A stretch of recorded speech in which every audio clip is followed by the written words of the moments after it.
Hello everybody and welcome back to another episode of Real Trailer Life. My name is Patrick. And I'm Wendy. And we are in Amarillo, Texas. Today we are off to see an amazing site that is pretty epic.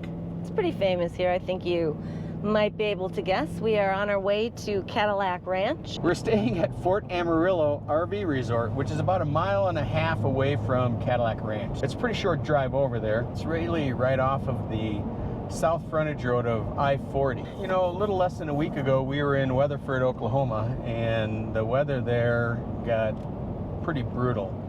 We drove from Tennessee to Oklahoma, and when we arrived in Oklahoma, the winds were extremely strong. On Monday and Tuesday, we had winds in excess of 50 to 60 miles an hour, and then we had like a day of calm.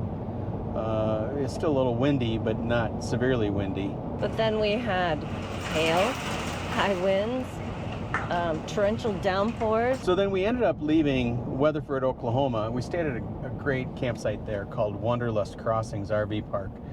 And that's just a quarter mile off of I-40. I-40 in Weatherford, Oklahoma. Yeah, it was a lovely spot. You can check out the campground review. And we'll put a link into the show notes here. We ended up leaving 3 days early because there was going to be, again, some really severe weather, including torrential downpours, high gusts of wind, and even tornadoes this late in the season, which is pretty not typical of this area here. So we erred on the side of safety, and we opted to leave Weatherford, Oklahoma, and drive the short distance over to Fort Amarillo, where we already had reservations at the Fort Amarillo RV Resort, and we just called them up and we extended for 3 more days.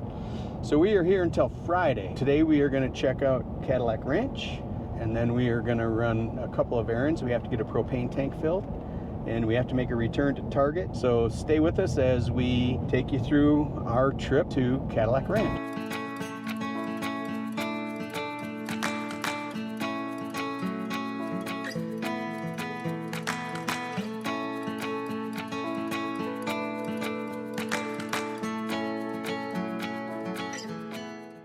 I want to take a minute to tell you about ABC Upfitters out of Elkhart, Indiana. They are an amazing company that designs and installs solar packages into RVs.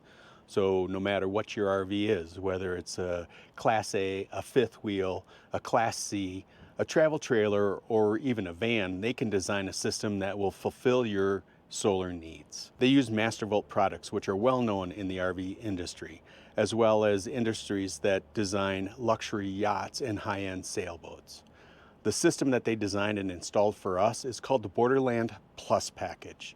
Now that includes 1,200 watts of solar panels, a 60 amp solar controller, a 460 amp hour lithium battery, a 3,500 watt inverter. They also included a DC to DC converter. All of the components are made by Mastervolt, and they all talk to each other extremely well, making this a very synergistic, robust RV solar package. So if you're ready to take your RV adventures off-grid, start exploring the world of solar power. We encourage you to contact ABC Upfitters for a free consultation about a solar package that fits your needs. Now they can be reached at 574-333-3225 or by emailing them at sales@abcupfitters.com.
hiking. Well, that was fun. That was fun. It's a good thing we had the drone. Yeah. Super, super duper wet and muddy. Yeah, I mean, people were spray painting on the ground because they couldn't get close enough to the Cadillacs in order to spray on the Cadillacs. And if you're interested, there is a vendor who has a trailer out there, and he sells spray paint. I think the cans of spray paint were $7.50 each. They were. But t-shirts and pins and all kinds of Stickers, souvenirs. magnets. The nice thing about it is, you know, it's November 5th. There's hardly anybody out here. So we were able to video a large portion of it with no people in the video, which is pretty amazing. We are on our way back to Amarillo. We need to run a few errands, and then we need to get a propane tank filled at Tractor Supply, and then we'll be heading back to the pups who are in their kennels in the trailer, and they seem to like that, which is kind of nice. Well, it's one of the very few times that we've done it, and we're trying to do it little by little, and then trips when we are not very far away from them. We also have the AC on, even though it's only like 60 degrees outside, but just in case, it's warmer in the trailer. Yeah, we do have the AC on. We also leave live dog music, calming dog music for them to listen to. Not so much that they're really like dancing in their kennels or anything, but we think that it helps drown out some of the exterior noises that would cause them to be startled and to bark. We also do have monitors. We have Govee monitors, so we can monitor the temperatures within the RV, both in the bedroom and in the galley area, and so we can see what the temperature is, and we can see what the humidity levels are, and we have it set up for alarms that will notify us when it exceeds our thresholds that we have set. So we're pretty confident that the dogs are safe in their kennels with the air conditioning on, home alone, and typically they don't bark when they're in their kennels, so it's usually not an issue for us. Seriously, they're napping. That's what they do. They're napping. Our dogs spend 75% of their life sleeping, about 25% of their life begging for food. So we are at Tractor Supply to fill a propane tank.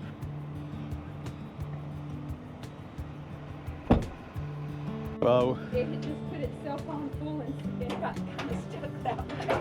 we live in an RV, so it's a little. Here. Do you? Yeah. Yeah. So. Yeah. I've got 2 electric heaters, and I usually have my propane for backup, but I haven't got it filled yet.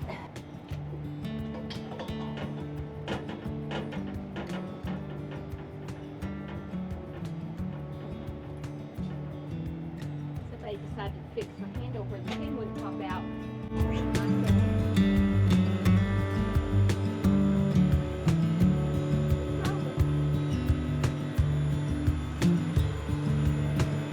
Oh yeah. It's got room.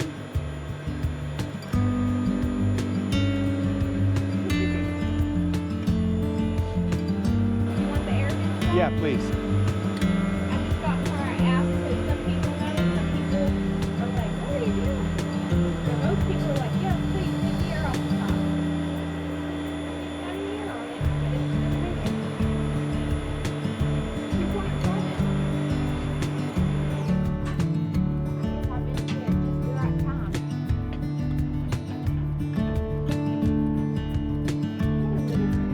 Our scale still didn't budge. It makes me wonder what it's in.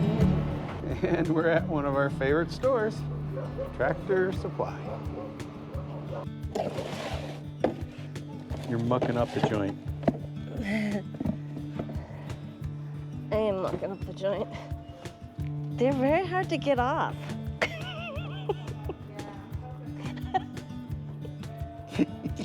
Help. Please. Help, please. They just muck on your foot. I like them though.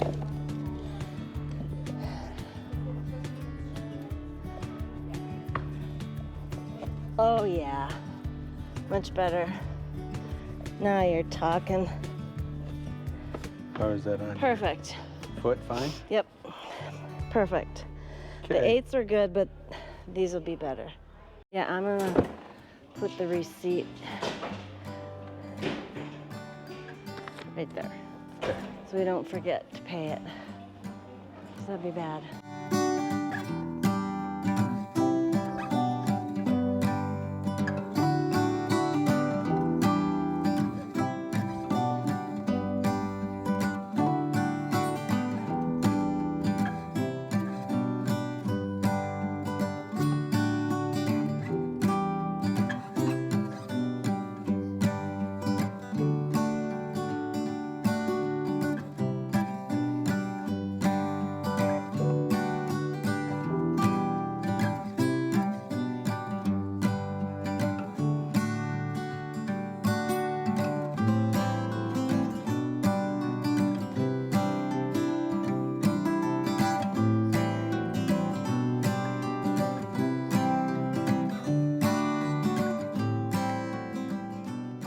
So we went to Tractor Supply for a couple of different reasons today. One, of course, was to fill the propane tank. But the problem is we really never know when our propane tank is empty. And the only true way to know if your propane tank is empty is to weigh it. And there's meters out there, there's all kinds of different things out there, but none of them seem to work. Today at Tractor Supply, I picked up this Taylor hanging scale.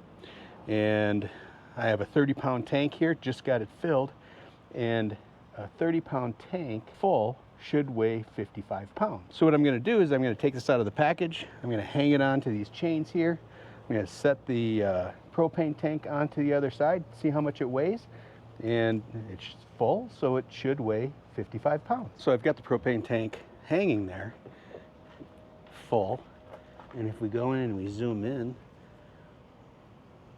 we're at 55 pounds. A little bit shy of 55 pounds. So you can see by the markings on our propane tank that this tank weighs empty 22.9 pounds. A gallon of propane weighs 4.2 pounds approximately, depending upon the temperature, so on and so forth. 30-pound tank can take 7 gallons of propane. So 4.2 times 7 gallons equals 29.4. And then if you add on the weight of the empty tank, which is 22.9, we end up with 52.3, or just under 55 pounds. There you have it. That's our new gadget of this week. So one of the nice things about Brinkley is we have 2 of these tanks, at least in the Z3100. And these are 30-pound tanks. We can actually put 2 40-pound tanks, and there's enough room in here to fit 2 40-pound tanks. But we do lock our tanks. We have these 2 stainless steel locks. We have those on both sides. We just feel that, you know, it just keeps an honest man honest, because it's obviously not going to stop the crooks. So if they really want the propane, they'll figure out a way to get it. Now we also use the gas stop, and if you don't know what a gas stop is, basically you attach it to the hose, and if there is all of a sudden flow of propane, this gas stop will trigger and it'll stop the propane from flowing. So it's just a safety precaution that we added. And when we hook this up, you can see that I'm going to turn the propane on, and right now we're in the red. And if I was to go inside and try to run anything on propane, it's not going to work, because right now the shutoff mechanism on the gas stop is basically saying that there's a leak or something like that. So in order to reset it, you turn your propane all the way on, make sure your connections are tight, and you just push this down a couple, 2, 3, 4 times, and you can see now we're in the green. So the propane will flow properly. It's just another safety precaution. And we have the gas stop on both of our tanks. Now, of course, they don't install locks on the propane doors, and the reason they do that is because for safety reasons. The fire department needs to get in here in emergency to shut that propane tank off. All they have to do is just open up that door, and they can go in and shut the propane off. Thanks for watching, and as always, stay adventurous. Don't forget to like this video and subscribe to our channel so that you can receive notifications when our next video comes out. We'll see you on the road.